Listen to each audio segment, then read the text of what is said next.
Hello and welcome back to the channel where we simplify Microsoft Word tips for everyone today.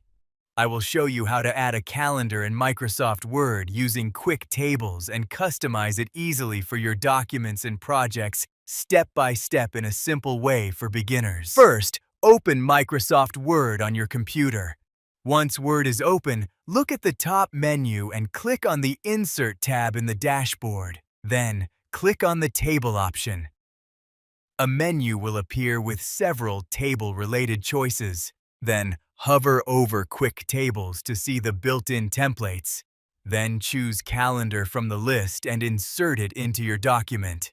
After that, you can customize the design by clicking Table Design and selecting your preferred style and colors.